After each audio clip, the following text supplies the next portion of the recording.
His opponent has a very strong C-grip on the strangle arm, and as Andrew threatens to trap the arm, his underhook comes out and immediately starts to push down on the elbow of his opponent. Because the lower this elbow goes, the weaker the C-grip.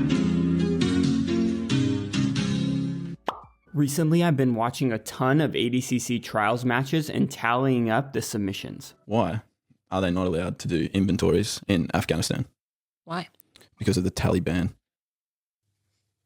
Now, I'm sure a lot of you, just like me, were expecting to see a lot of rear naked choke finishes, but I've been shocked at how many there actually are. Now, I'm still working on compiling the data and getting it in video format for you all, so be sure to subscribe so you don't miss that. And let me know what type of data you'd like to see in the comments down below. But after Andrew Tackett won the latest Combat Jiu Jitsu event by displaying some beautiful back takes, control, and finishes, I think it's a good opportunity to begin sharpening our skills from the back because it is such a dominant position. Now, when we're looking at this very slick back take by Andrew Tackett, we have to rewind a bit and go back to Eddie Cummings, who made this entry into the legs very popular, where the foot of your outside leg goes to the inside and the foot of your inside leg goes to the outside. And this became known as Wolverine guard because of Eddie Cummings. And here we see the bottom player playing Wolverine guard. And Andrew actually steps back into the legs to untangle the Wolverine guard and put himself basically in headquarters. And from there, he throws strikes, which leads to the back take. So the back take is obviously super impressive, but for the past like 6 months, I've been focused on guard passing. And this type of very deliberate and precise footwork really stands out and impresses me, and you can see it leads to great results. And if you're interested in seeing my favorite footwork patterns, they're in my instructional down in the description. Now, once we get to the back, I think Andrew does a very good job of getting the cross grip. But if you're like me, once I get the cross grip, I immediately try and trap the arm with my leg. But in my opinion, Andrew does a great job of being patient. He's throwing strikes and threatening the choke to take his opponent's mind off of the arm trap, which eventually happens and leads to the finish. So in this clip, Andrew used the threat of the choke to set up the arm trap. But here we see Andrew doing the opposite and using the arm trap to set up the choke.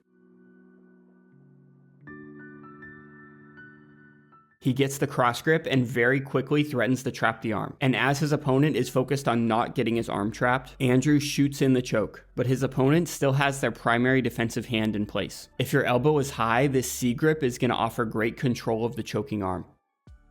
But as soon as the elbow is low, suddenly a C grip doesn't make sense. And now a more effective grip might be to use a monkey style grip to grab the thumb. Now in this scenario, Gordon has both of his hands relatively free, and his left elbow is high and his right elbow is low. So that means a C grip with his left hand is going to be strong. But if that is ever compromised, he can use a strong monkey grip with his right arm. But if we can find a way to keep this secondary hand busy, that means they're going to have to try and use their primary hand as the monkey grip. And that can be a great opportunity for us to capitalize. And I think Andrew understands this elbow to grip strength relationship extremely well, because you can see his opponent has a very strong C grip on the strangle arm. And as Andrew threatens to trap the arm, his underhook comes out and immediately starts to push down on the elbow of his opponent. Because the lower this elbow goes, the weaker the C grip. And if the elbow is low, it makes sense for his opponent to try and switch to a monkey grip. But that secondary hand is out of the picture because of the initial arm trap threat. So his opponent tries to switch to the monkey grip with their primary defensive hand, and Andrew takes advantage of that momentary lapse in defense to lock in the strangle.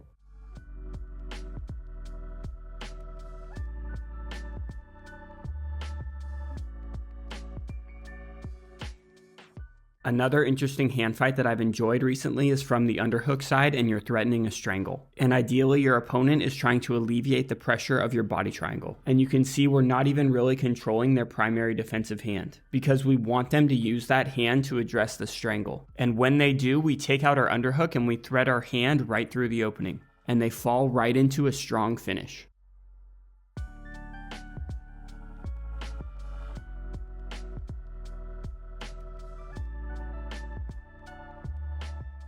Now, from a defensive perspective, a very common escape is the headlock escape, where basically you try and windmill your arm around your opponent's head and ideally you're able to turn back into guard. Now here we see Martinez, who has her back taken, doing this classic escape where you take a 2-on-1 grip on their strangle arm and bring it up and around your head. Now Kaya does a good job of taking this grip here, which is very similar to the grip Andrew uses, but Andrew was able to get underneath the armpit, which I think is preferred. But either way, I think the goal of each grip is to hold the back long enough to free your arm and reestablish your underhook. And when I say control the back, I mean we can't let them drop that near elbow to the ground, or bring it around our head to go into that headlock escape. So again, Andrew uses this grip beautifully to prevent Alan's elbow from coming to the mat or from going into that headlock escape. And it gives Andrew the time to free his arm and reestablish the underhook.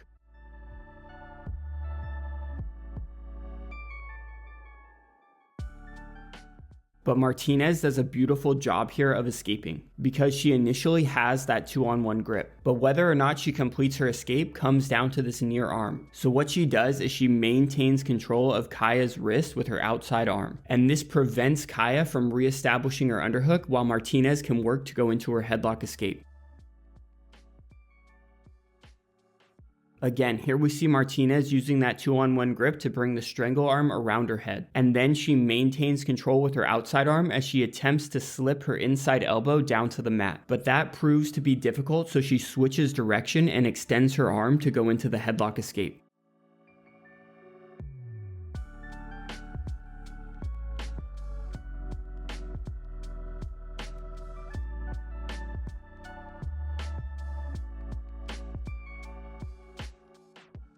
So to summarize this video, when we're attacking from the back, we need a way to break this initial C grip with our opponent's primary defensive hand. And once we compromise that C grip, they're going to try and switch to a monkey grip, which is often not enough to prevent the choke. Now, what we're trying to avoid is when we break the C grip of the primary defensive hand and their secondary defensive hand comes in as a monkey grip, to then reestablish the C grip from the primary defensive hand. So ideally, we're able to do things to take that secondary hand out of the picture, like first threatening to trap their arm while we shoot in the choke. So the secondary defensive hand is out of the picture and they have to use their primary defensive hand to try and switch from the C grip to the monkey grip. And we can often take advantage of that little lapse in defense and finish the match.